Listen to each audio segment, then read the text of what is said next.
नमस्कार। हमारा देश और पूरा विश्व आज कोविड-19 की चुनौती का सामना कर रहा है। कोविड-19 अभी खत्म नहीं हुआ है। ऐसे में हमारा फर्ज है कि हम सतर्क रहें। इसलिए जब तक दवाई नहीं तब तक कोई ढिलाई नहीं। कोरोना से बचाव के लिए जरूरी है नियमित रूप से हाथ धोना, मास्क पहनना और आपस में उचित दूरी बनाए रखना। याद रखिए, 2 गज दूरी, मास्क है जरूरी। खांसी, बुखार या सांस लेने में कठिनाई होने पर हेल्पलाइन नंबर 1075 पर संपर्क करें।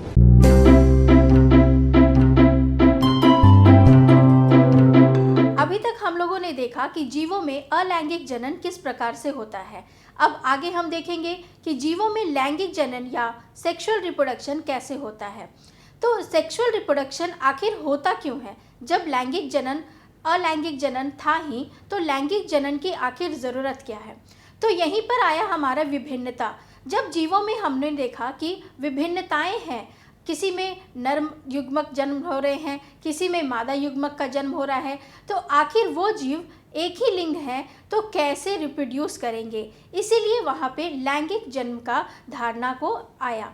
अब लैंगिक जनन होने के लिए 2 युग्मकों की ज़रूरत होती है जो एक दूसरे से मिलकर जाइगोट का निर्माण करेंगे और आगे जाके नए जीव को जन्म देंगे। तो हम देख रहे हैं कि लैंगिक जनन जो है उसमें 2 युग्मक, नर और मादा युग्मक की ज़रूरत है जो फर्टिलाइज करके जाइगोट बनाते हैं। अब हम देखते हैं कि आखिर जब क्रोमोसोम नंबर हमारे सारे शरीर में एक समान होते हैं, तो जब ये जर्म सेल या युग्मक बनते हैं तो इसमें क्रोमोसोम का क्या नंबर होता है?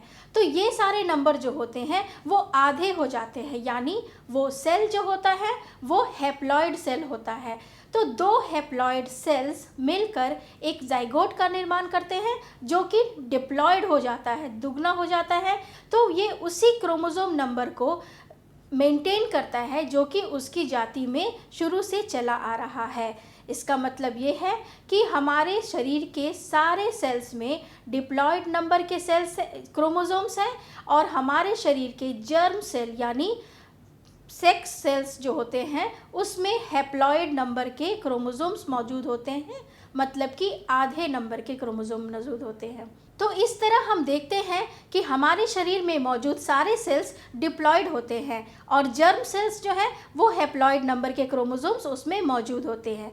अब यहाँ पर हम ये देखते हैं कि 2 प्रकार के युग्मक हैं, नर युग्मक और मादा युग्मक। आखिर ये 2 प्रकार विभिन्न कैसे हैं? तो एक जो है नर युग्मक वो मोटाइल होता है, मतलब चलन में ज़्यादा उसका चाल होता है और वो न्यूक्लियस का प्रोटीन मात्रा उसमें ज़्यादा होती है। और जब हम मादा सेल्स की बात करते हैं तो वो होता है उसमें फूड और एनर्जी नरिशमेंट के लिए उसमें ज़्यादा मटेरियल होता है, इसलिए वो स्थिर होता है। तो इस प्रकार से हम देखते हैं कि 2 प्रकार के युग्मक में क्या विभिन्नताएं हैं जो आगे चल के जाइगोट का निर्माण करती हैं और एक जीव को उत्पन्न करने में मदद होती है। तो सेक्सुअल रिप्रोडक्शन में हम देखते हैं कि फ्लावरिंग प्लांट्स में कैसे सेक्सुअल रिप्रोडक्शन होता है। जब हम फ्लावर्स की बात करते हैं तो एक पुष्प में कितने प्रकार के वो पुष्प होते हैं पहले वो जान लेते हैं। पुष्प जो है वो 2 प्रकार के होते हैं, एकलिंगी और अभयलिंगी। एकलिंगी वो प्रकार के पौधे हुए जिसमें वो पुष्प मौजूद होते हैं जो कि सिर्फ एक लिंग को निर्धारित करते हैं, जैसे पपीता और तारबूज। दूसरा पौधा होता है अभयलिंगी, जो कि उस फ्लावर में एक ही फूल में दोनों ही युग्मक को पैदा करने वाले जो ऑर्गन्स होते हैं वो मौजूद होते हैं, जैसे कि गुड़हल और सरसों में। अब फ्लावर्स के तरीके हम लोगों ने जान लिए। अब हम देखते हैं कि एक फूल के कितने सारे पार्ट्स होते हैं। तो सबसे पहले उसमें होता है बाह्य दल, उसके बाद दलपुंज जिसको कि पेटल्स भी कहते हैं, उसके बाद होता है पुंकेश्वर या एंड्रोसियम जिसको कि हम male reproductive organ of flower कहते हैं। दूसरा होता है स्त्री केसर जिसको कि हम कहते हैं female reproductive parts of flower. तो इस तरीके से हम देखते हैं कि एक फूल के 4 भाग होते हैं। अब हम इसे देखने के लिए आइए एक पुष्प के मॉडल से समझते हैं कि कौन कौन से भाग पुष्प के होते हैं। तो जब हम एक पुष्प में देखते हैं कि कौन कौन से भाग जो हैं वो सेक्सुअल रिप्रोडक्शन में भाग लेते हैं। तो हम सबसे पहले देखते हैं कि फ्लावर्स के पार्ट कौन कौन से होते हैं। जब हम एक फूल को लेते हैं तो देखते हैं कि सबसे पहले बाहर में हरा कलर का सेपल्स होता है, जिसको कि हम बाह्य दल भी कहते हैं। जब इसके बाद जो होता है वो पेटल्स होता है, जिसको कि हम दल पुंज कहते हैं, जो कलरफुल होता है। जो पत्तियां जो होती हैं, फूलों की ये पत्तियां जो होती हैं, वो कीट मकोड़ों को आकर्षित करती हैं जो पॉलिनेशन में भाग लेगा। इनका क्या काम है ये हम आगे बताएंगे। उसके बाद जब हम अंदर में देख रहे हैं कि ये जो मेल हमारा जो है स्त्री केसर कहलाता है, जिसको कि हम वर्तिकाएँ, स्टिग्मा, वर्तिक स्टाइल और अंडाशय इसके अंदर मौजूद होता है। और बाहर में जो ये छोटे ये पतले पतले धागे नुमा जो स्ट्रक्चर मौजूद होता है, उसको हम कहते हैं स्टेमेंस कहते हैं, जो कि हमारा मेल रिप्रोडक्टिव ऑर्गन होता है। अब मेल रिप्रोडक्टिव ऑर्गन और फीमेल रिप्रोडक्टिव ऑर्गन एक ही फूल में मौजूद है, तो इस फूल को हम क्या कहेंगे? ये अभयलिंगी फूल हुआ। इस प्रकार ये पौधा भी अभयलिंगी हुआ। आइए अब हम इसमें ये देखते हैं कि ये जो मेल वाला पोर्शन है वो फीमेल पार्ट में कैसे जाता है और किस तरीके से फर्टिलाइजेशन होता है। तो सबसे पहले हम इन सेपल्स को निकाल देते हैं और इन पेटल्स को भी निकाल देते हैं। अब उसके बाद देखिए ये हमारा फीमेल रिप्रोडक्टिव ऑर्गन है। जब हम इसको तो जब हमने इस फीमेल रिप्रोडक्टिव पार्ट को खोला तो हमने इसमें क्या देख रहे हैं कि ये जो हमारा पोर्शन है, जिसे इसको हम ओवरी कहते हैं। ओवरी के अंदर ओव्यूल मौजूद है, जिसके एग ये जो ग्रीन कलर का है वो हमारा फीमेल गैमेट यानी कि मादा युग्मक है, जो कि यहाँ पे हरे रंग से दर्शाया गया है। अब इसको सपोर्ट करने के लिए 2-3 और सेल्स मौजूद होते हैं जो इसे न्यूट्रिशन और पोषण प्रदान करते हैं। ये सारा जो है वो फीमेल रिप्रोडक्टिव ऑर्गन ओवरी के अंदर मौजूद होता है। अब ये तो हमारा हो गया कि मादा जो जनन तंत्र है वो किस प्रकार का है, और अब हम देखते हैं कि पुरुष नर जनन तंत्र जो है वो किस प्रकार का होता है। तो हम ये देखते हैं कि नर जनन तंत्र जो है वो इस तरीके के छोटे छोटे पतले से रेसानुमा धागे के ऊपर बना हुआ होता है, जिसको कि हम स्टेमेंस कहते हैं, और ये ऊपर में जो मौजूद है उसे हम पॉलन सैक कहते हैं। अब ये पॉलन सैक जो है इसके अंदर, इस परागकोश के अंदर परागकण होते हैं, जो कि फीमेल वाले वर्तिकाएँ पर आके अपना स्थान ग्रहण करते हैं और फिर यहाँ से एक इस स्टाइल में अपना एक वो पराग नली बनाते हैं, और इस नली के द्वारा वो जाते हैं कहाँ? ओव्यूल में पहुँचते हैं, जहाँ की निषेचन होता है। तो अब जब हमने देखा कि ये जो है हमारा स्टाइल और स्टिग्मा है वो फीमेल रिप्रोडक्टिव पार्ट है, अब हम देखते हैं कि ये जो मेल रिप्रोडक्टिव पार्ट है उसमें एंथर कैसा होता है। तो हम देखते हैं कि जो मेल रिप्रोडक्टिव पार्ट या परागकोश जो होता है वो किस प्रकार का होता है। ये एक परागकोश की संरचना है। इसके अंदर परागकण मौजूद होते हैं। अब इसके अंदर परागकण कहाँ है, आइए हम देखते हैं, जिससे कि हमें यह भी पता चल जाएगा कि परागकोश के अंदर परागकण किस तरह मौजूद होते हैं। तो इस एंथर में हम देखते हैं कि इसके अंदर जो पॉलेंस होते हैं वो कहाँ मौजूद होते हैं। देखिए इस तरीके से पॉलन कोश मतलब कि परागकोश के अंदर पॉलन जो होते हैं वो इस तरीके से अरेंज किए हुए होते हैं, जिसको कि हम आसानी से ये डायग्राम्स आपको बुक्स में मिल जाएंगी।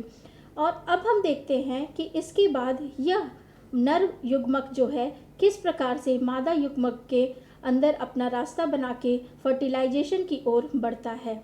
तो अब हम देखते हैं कि पॉलिन्स जो हैं वो फिलामेंट या तंतु के द्वारा किस प्रकार ओवरी तक पहुंचते हैं। ये हमारा पॉलिन्स था जो कि इस तरीके के परागकोश में होता है, और जब हम यहाँ पे वो तंतु बनाता है और तंतु के द्वारा वो जो होता है वो इसके अंदर,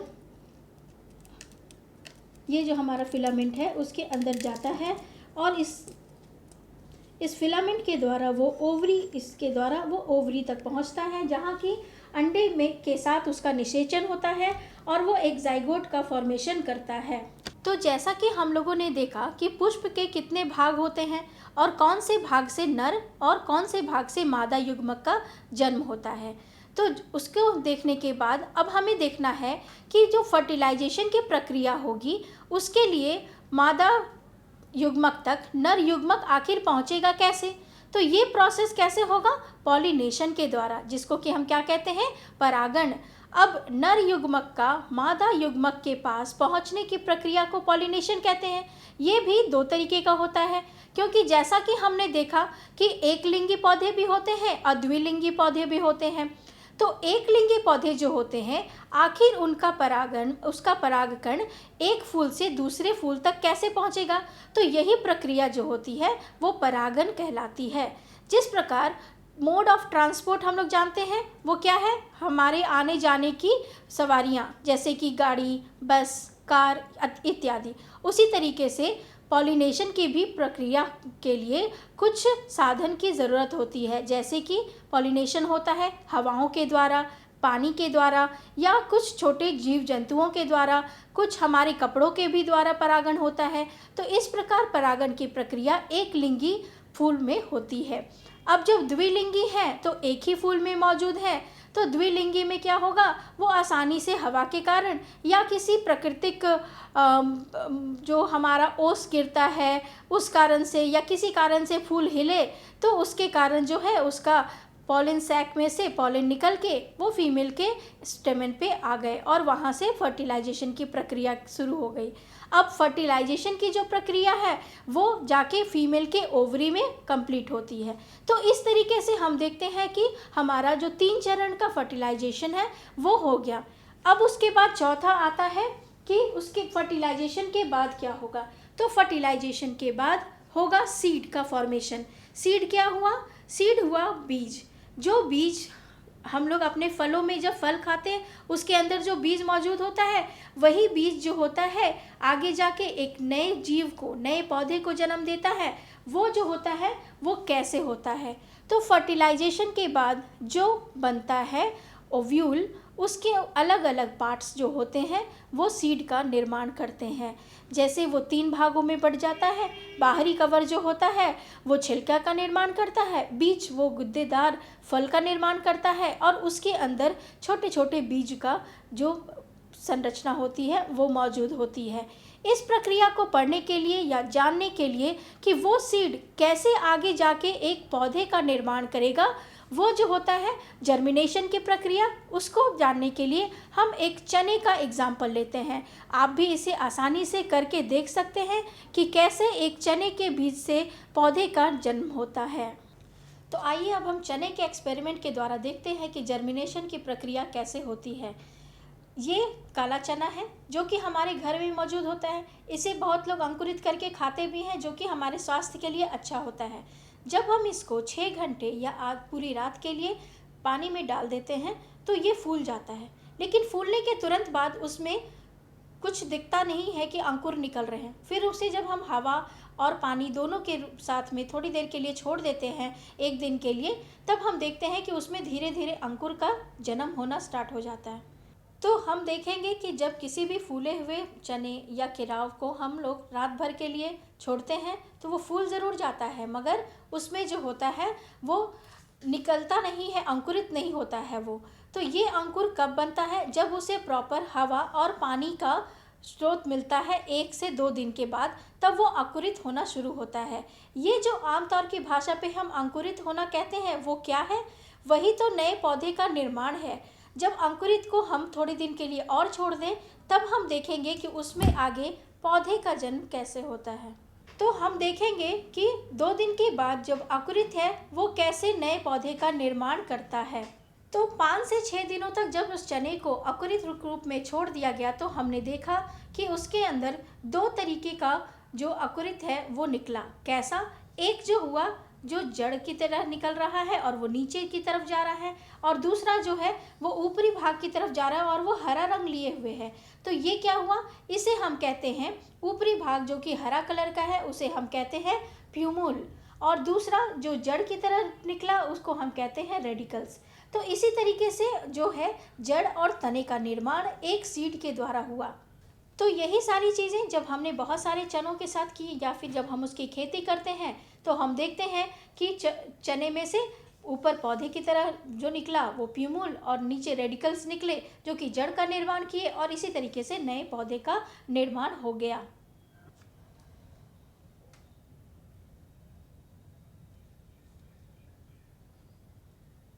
तो इस प्रकार हमने देखा कि चना किस परिस्थितियों में बदल बदल कर एक पेड़ का निर्माण करता है, मतलब वो अपने जैसे एक संतति को जन्म देता है।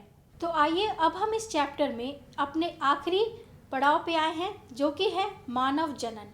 मानव में लैंगिक जनन कैसे होता है, तो ये सबसे इंटरेस्टिंग टॉपिक होने वाला है। क्यों? क्योंकि ये हमारे और आपके बारे में है।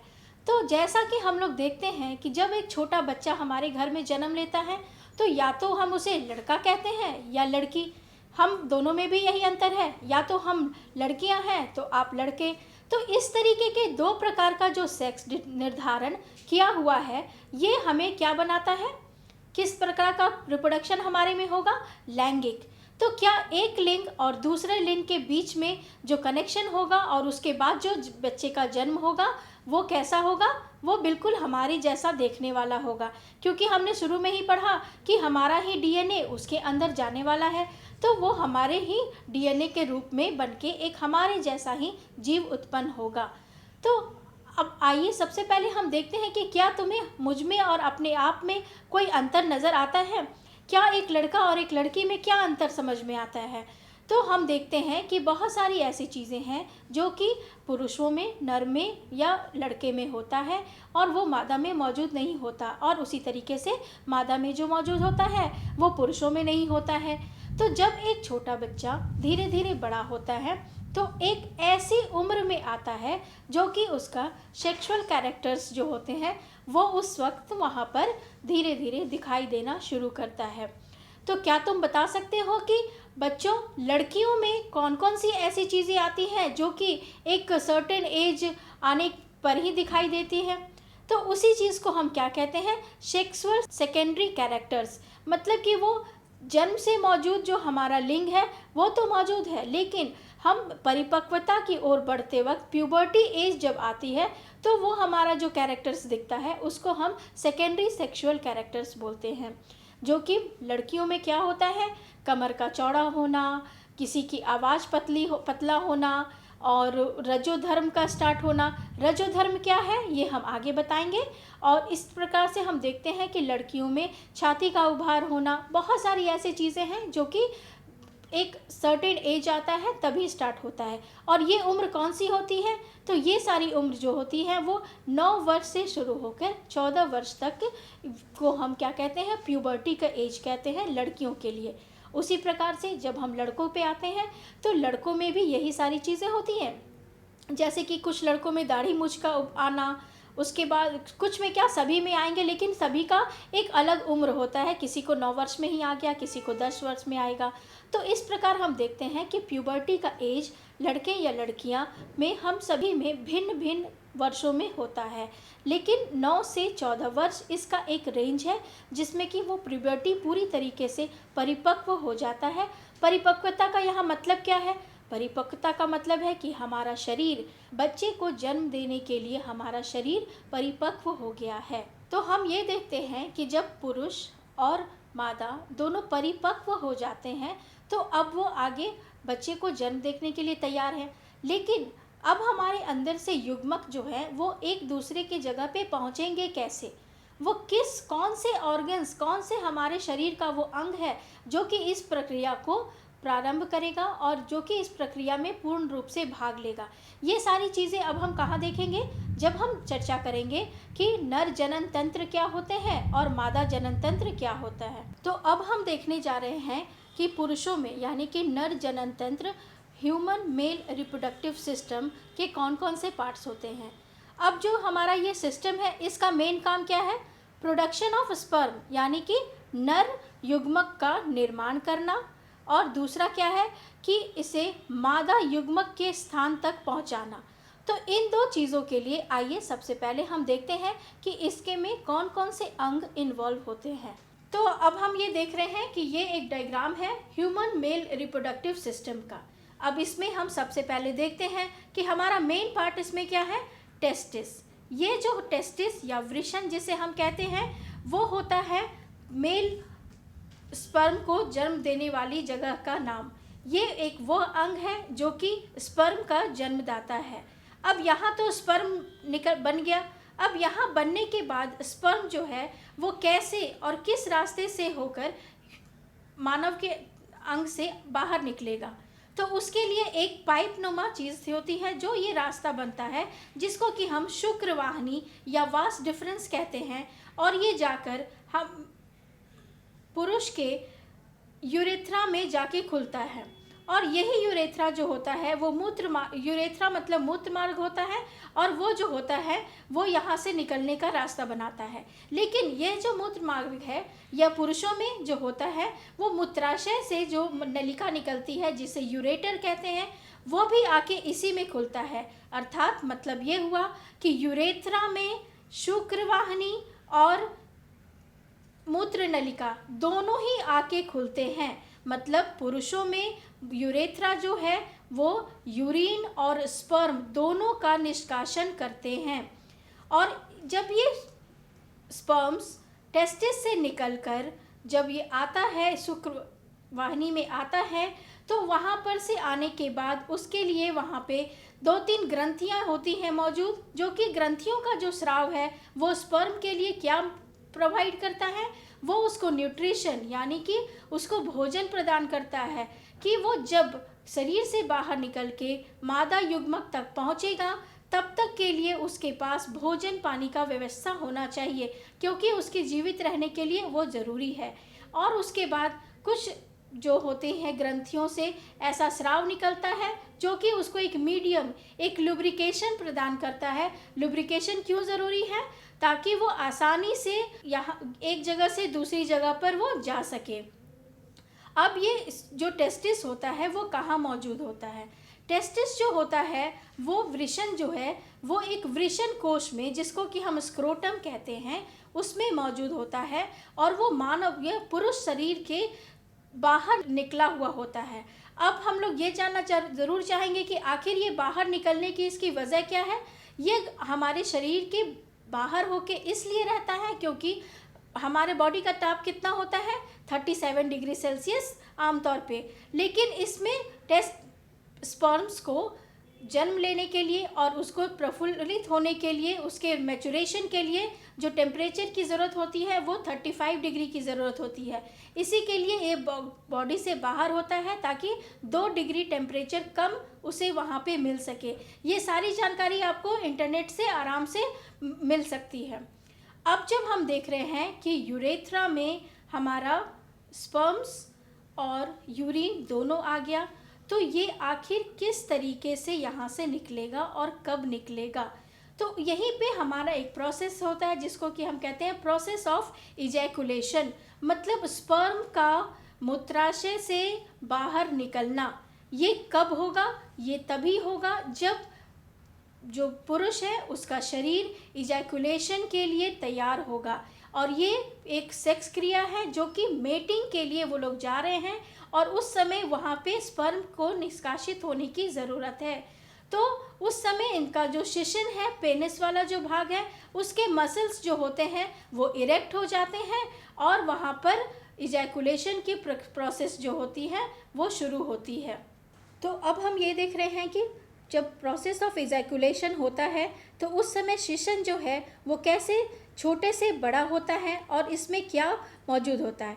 तो यह हमारे नर्वस कोऑर्डिनेशन के द्वारा इजैकुलेशन के समय जो हमारा शिशन होता है वह अपनी उस प्रोसेस को करने के लिए वह जो होता है उसके अंदर जो मसल्स होते हैं वो जो होते हैं वो इरेक्ट होना शुरू करते हैं, और इसी इरेक्शन के द्वारा पेनिस जो है वो फीमेल ऑर्गन में अंदर तक स्पर्म को पहुंचाने में मदद कर पाता है। अब हम देखते हैं कि मादा जनन तंत्र या फीमेल रिप्रोडक्टिव ऑर्गन्स के कौन कौन से अंग होते हैं और उनकी क्या काम होते हैं।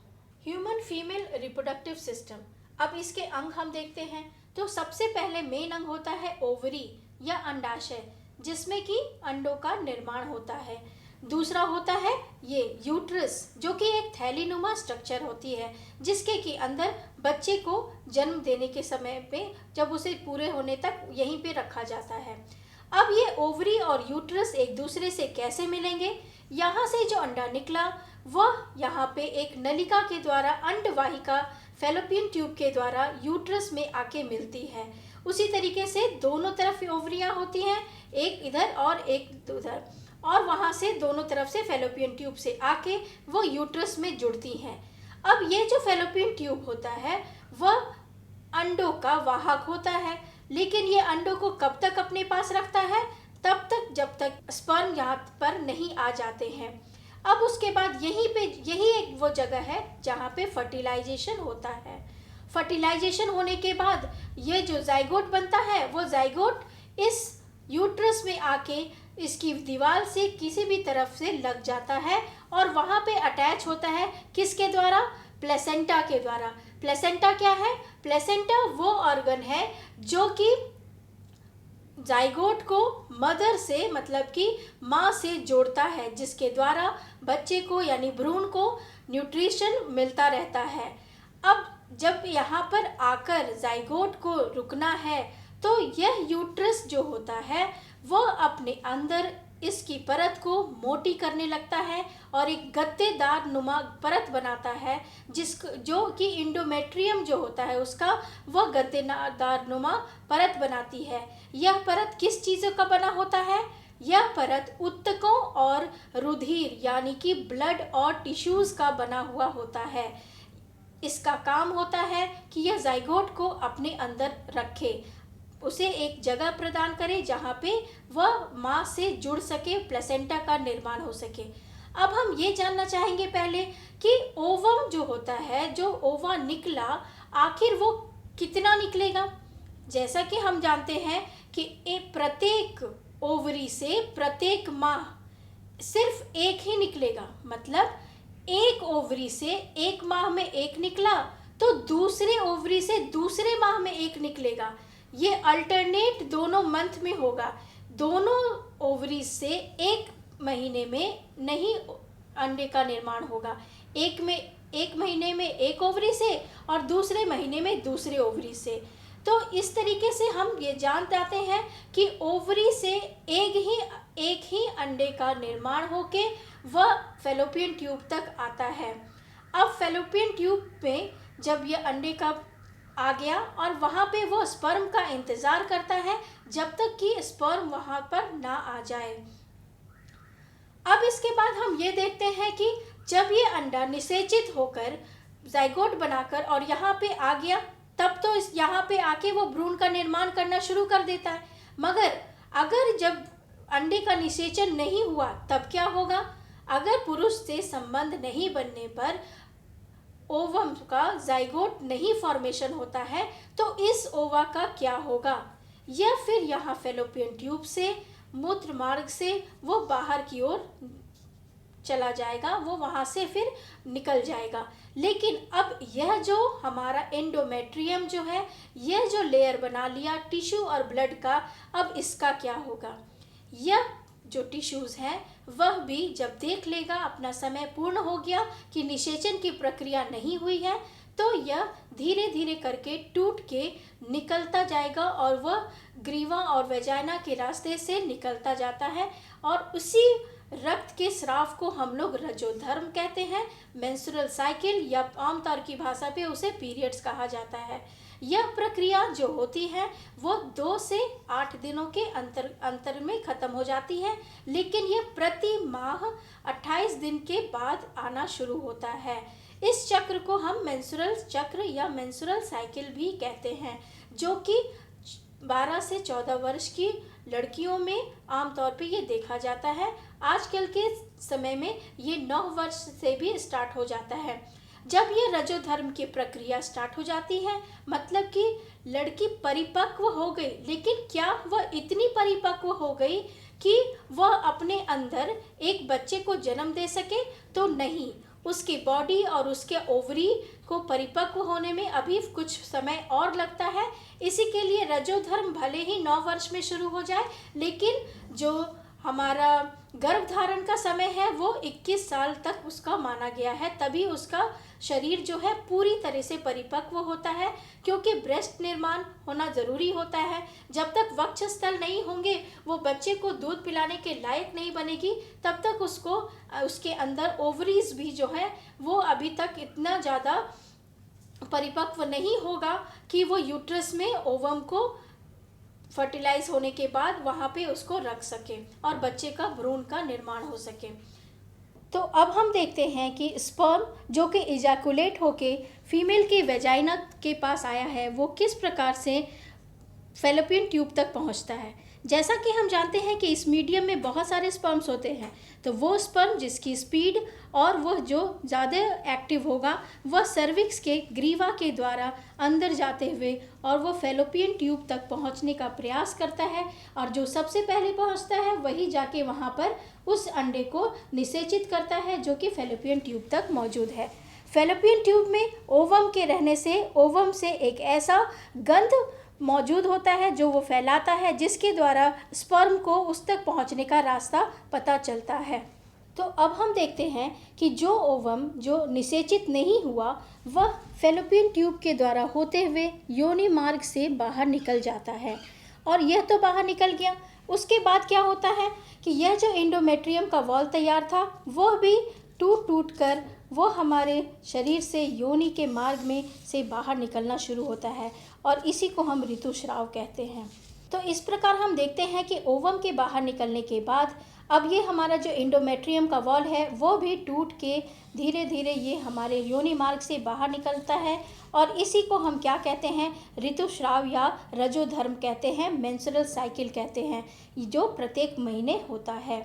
तो इस प्रकार हम देखते हैं कि ह्यूमंस में, मानव में नर जनन तंत्र और मादा जनन तंत्र किस प्रकार के होते हैं और कैसे जनन की प्रक्रिया आगे चलती है।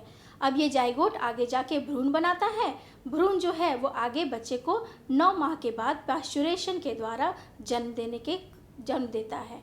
अब यहाँ तो जन्म हो गया, तो क्या इससे ज़रूरी संबंधित कोई स्वास्थ्य समस्याएं भी हो सकती हैं? तो हाँ जी हाँ, जब जहाँ पे दो जनक का मेल होगा तो जाहिर सी बात है कुछ इन्वायरमेंटल फैक्टर और कुछ बॉडी के भी फैक्टर्स इन्वॉल्व होंगे।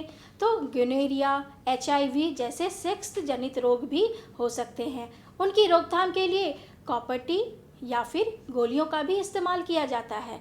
यह गोलियां जो होती हैं वो हार्मोनल होती हैं, और कुछ शल्य चिकित्सा या सर्जरी के द्वारा भी निषेचन को, फर्टिलाइजेशन की प्रक्रिया को रोकने की रोकथाम के लिए शल्य चिकित्सा की जाती है। तो इस तरह से हम देखते हैं कि अलैंगिक और लैंगिक जनक जीवों में किस प्रकार होता है और वह किस प्रकार अपने ही संतति को जन्म देता है, ताकि इस धरती पे उसकी जाति की कंटिन्यूटी बनी रहे। तो ये चैप्टर हमारे लिए बहुत ही इम्पॉर्टेंट है। इस चैप्टर में बहुत सारे ऐसे पिक्चर बनाने वाले, डायग्राम्स बनाने वाले प्रश्न हैं जो कि अक्सर ही पूछे जाते हैं। तो बच्चों, हम लोग सभी लोग किस चीज़ों पे ध्यान देंगे? मानव जनन तंत्र, नर और मादा दोनों को, और अलैंगिक जनन उसको भी हम पूरी तरीके से पढ़ेंगे। ये एग्ज़ाम पॉइंट ऑफ व्यू से बहुत ही इम्पॉर्टेंट प्रश्न है। तो इस प्रकार हम देखते हैं कि जीवों में अलैंगिक और लैंगिक जनन किस तरीके से होता है और यह कैसे इस धरती पे संतति को उत्पन्न करके इसकी निरंतरता को बढ़ाए हुए है। तो इस चैप्टर के प्रश्नों को हम बहुत अच्छी तरीके से करेंगे। तो यह चैप्टर अब यहीं पे समाप्त हुआ। Thank you. कोरोना वायरस का खतरा होगा कम जब हाथों को बार बार धोएंगे हम। साथियों, जब आपके हाथ गंदे हों, खांसने और छींकने के बाद, किसी भी सतह या वस्तु को छूने के बाद, शौचालय के इस्तेमाल के बाद, खाना बनाने, परोसने, खाने से पहले और खाना खाने के बाद अपने हाथों को 20 सेकंड तक साबुन और पानी से अच्छी तरह धोएं।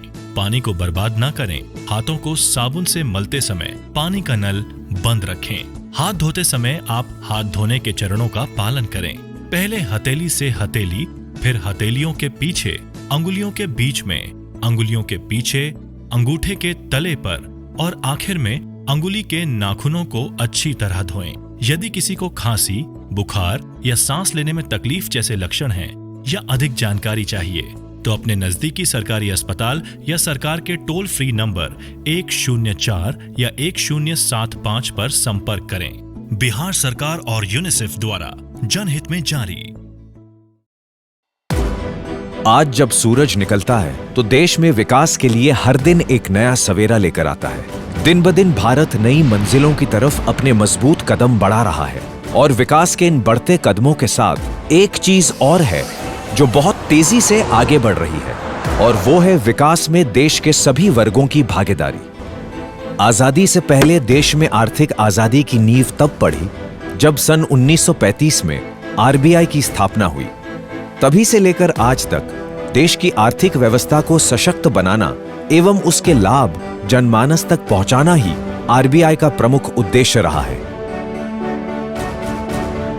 किसी भी देश की आर्थिक व्यवस्था तभी मजबूत होती है जब हर वर्ग विकास की राह पे कंधे से कंधा मिलाकर चल सके, और इसी विकास की गंगा को घर घर पहुंचाने के लिए वित्तीय समावेशन के क्षेत्र में आरबीआई ने भारत सरकार के साथ मिलकर कई क्रांतिकारी कदम उठाए ताकि बैंकिंग से वंचित रह गए जनमानस को मुख्य धारा से जोड़ा जा सके, और इनसे बहुत हद तक फायदा हुआ। लेकिन इन प्रयासों को वास्तव में गति तब मिली जब बैंकिंग के क्षेत्र में टेक्नोलॉजी का उदय हुआ।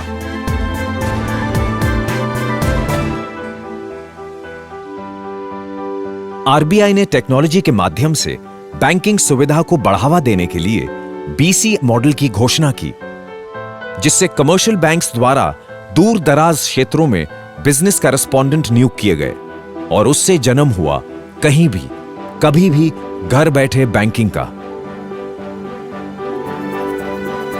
इन बातों का असर कुछ यूं हुआ कि बैंकिंग पॉलिसी में एक मूलभूत तब्दीली आई। बैंकर्स का वित्तीय समावेशन को लेकर दृष्टिकोण बदला और उन्हें इसमें एक नई बिजनेस अपॉर्चुनिटी नजर आई। एक तरफ टेक्नोलॉजी की मजबूत बुनियाद पे सभी 6 लाख गांवों को फाइनेंशियल सर्विसेज से जोड़ा जा रहा था। वहीं आर्थिक साक्षरता को बढ़ावा देते हुए गांव कस्बों में कैंप्स लगा कर लोगों को बेसिक बैंकिंग से जुड़ने पर होने वाले लाभों की जानकारी भी दी जा रही थी। बैंकिंग क्षेत्र में ग्राहकों की समस्याओं का भी पूरा ख्याल रखा गया और उनकी शिकायतों को दूर करने के लिए अलग अलग व्यवस्थाएं की गईं। वित्तीय समावेशन मुहिम के बुनियादी ढांचे की रूपरेखा भी वक्त के साथ और बेहतर होती गई।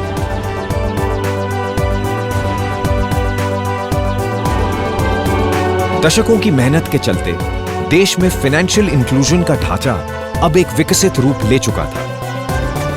वित्तीय समावेशन की कोशिशों को एक मजबूत साथ तब मिला जब देश के प्रधानमंत्री श्रीमान नरेंद्र मोदी ने लाल किले से 15 अगस्त 2014 के दिन देशवासियों के लिए एक अनमोल तोहफा पेश किया।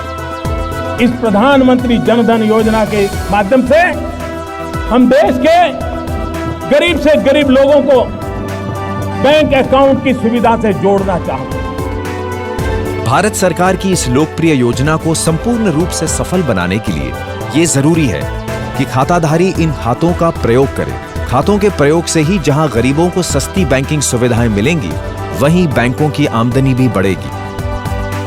फाइनेंशियल इंक्लूजन प्रोग्राम और पीएमजेडीवाई को मिलाकर पिछले कुछ वर्षों में देश में 35 करोड़ से अधिक बैंक खाते खोले गए। अब ये हम सब की जिम्मेदारी है कि ये खाते न सिर्फ ऋण, जमा, पेंशन, इंश्योरेंस आदि प्राप्त करने का एक माध्यम बने, बल्कि खाताधारियों के लिए तमाम सरकारी सुविधाओं का द्वार खोलने का कार्य करें। हमारे नौजवानों में उसके हाथ में हुनर हो, काम करने का अवसर हो, तो एक आधुनिक हिंदुस्तान खड़ा करने की उसमें ताकत हो।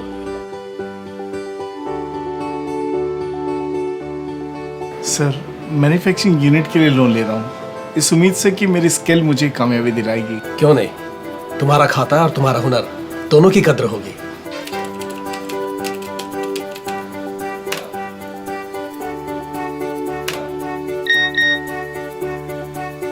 लीजिए सर, मैसेज भी आ गया। बधाई हो। Thank you sir. हमारी कल और आज की कोशिशें रंग लाएं तो वाकई भारत का आने वाला कल बहुत सुनहरा होगा।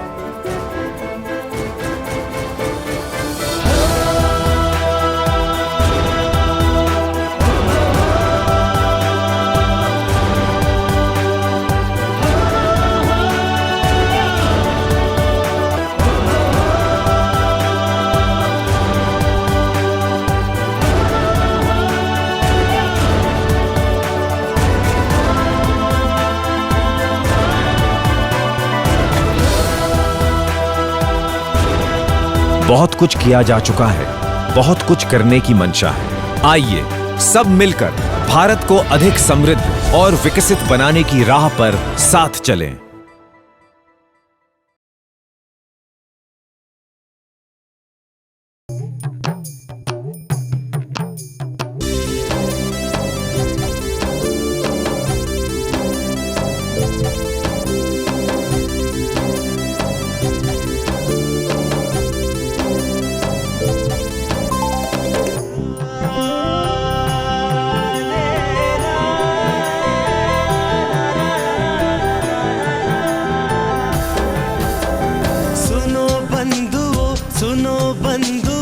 करेंसी नोटों की ये कहानी, हाँ सुनो बंधुओं करेंसी नोटों की ये कहानी। हो कहाँ से आया, किसने बनाया, किसने सजाया, किसने छपाया, तुम्हारे कैसे आया, कैसे आया।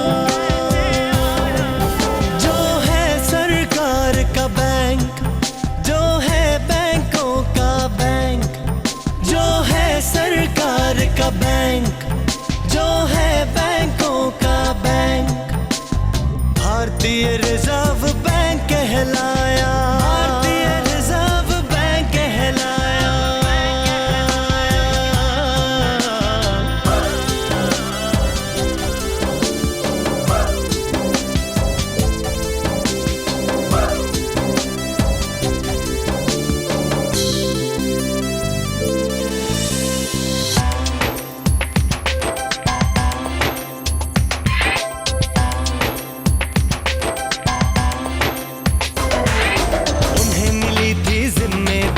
मुद्रा स्थिर रखने की, सदा देश के हित में ही मुद्रा और ऋण के परिचालन की।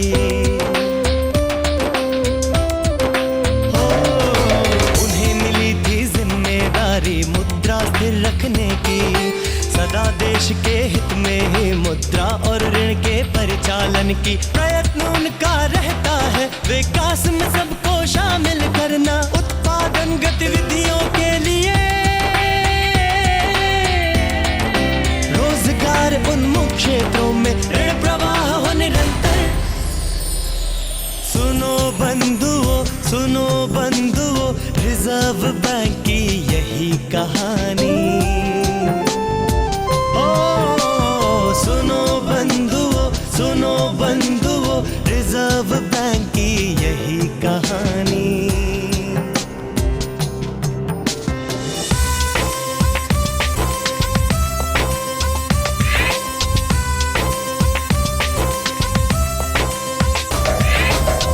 स्थिरता कायम रखना ध्येय है ये उनका, आपकी पूंजी सुरक्षित रखना लक्ष्य है ये उनका।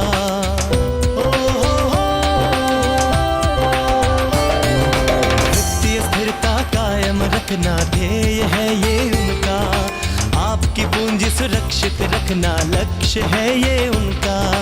कीमतों को स्थिर रखने की हर कोशिश करते हैं वो, परिवार के भविष्य की खातिर निवेश कर सकते हो तुम, योजना बना सको तुम। सुनो बंधुओं रिजर्व बैंक की यही कहानी। ओ सुनो बंधुओं रिजर्व बैंक की यही कहानी।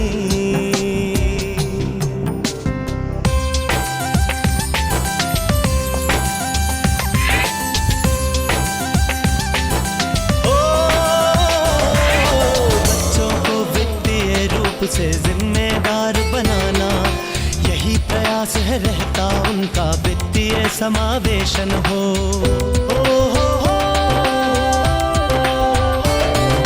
बच्चों को वित्तीय रूप से जिम्मेदार बनाना यही प्रयास विकास है रहता उनका वित्तीय समावेशन हो। देश के घर घर में न केवल बैंक का खाता खुले, किंतु खाते से जुड़ी वित्तीय सेवाएं मिले। पैसा भेजना, उधार लेना, सारी सुविधाएं मिले।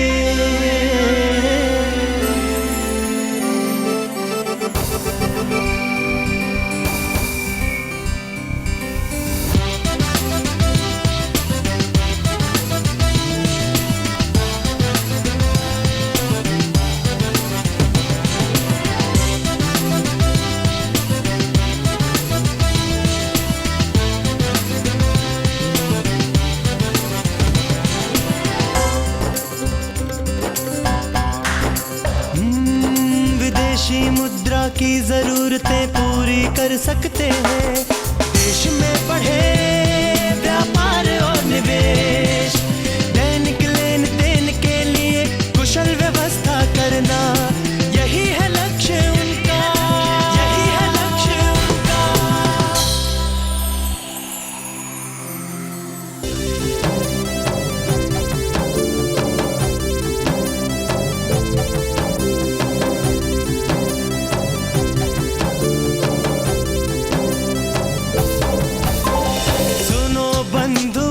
सुनो बंधुओं, रिजर्व बैंक की यही कहानी। ओ सुनो बंधुओं, रिजर्व बैंक की यही कहानी।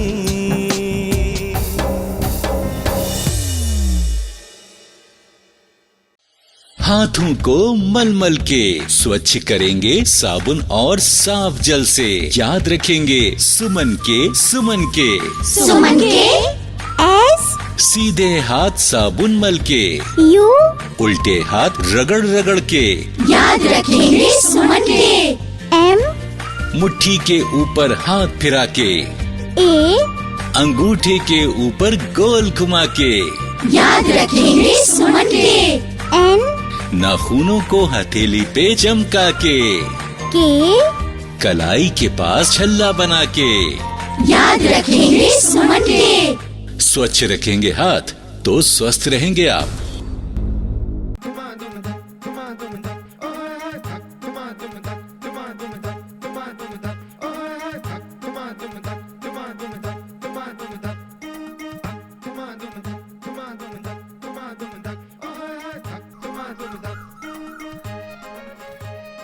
शीला, ऊंची कूद।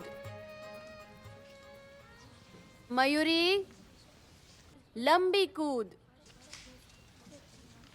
सुनीता, लंगड़ी टांग। और रीटा, 100 मीटर दौड़।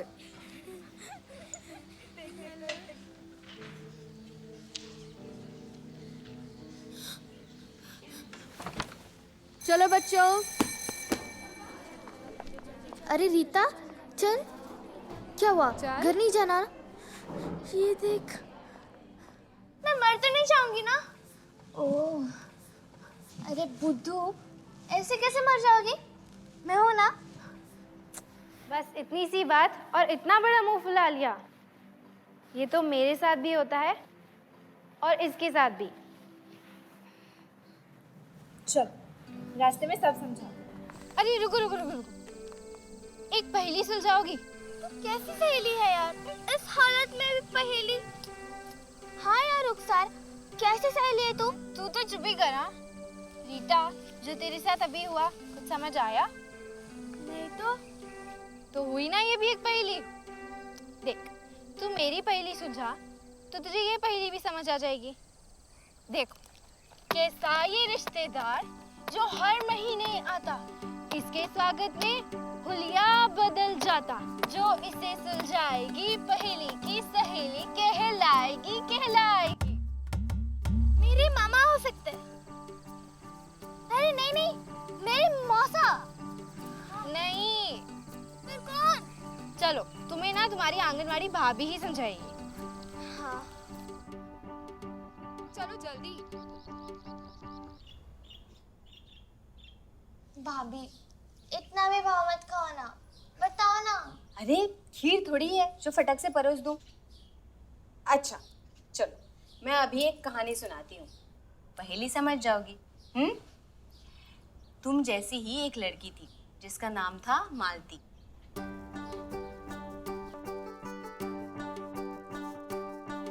मालती रोज अपनी सहेलियों के साथ स्कूल जाती और हंसते खेलते घर वापस आती। एक दिन जब वह घर से बाहर ही नहीं निकली, तब माँ ने पूछा, क्या हुआ बेटी?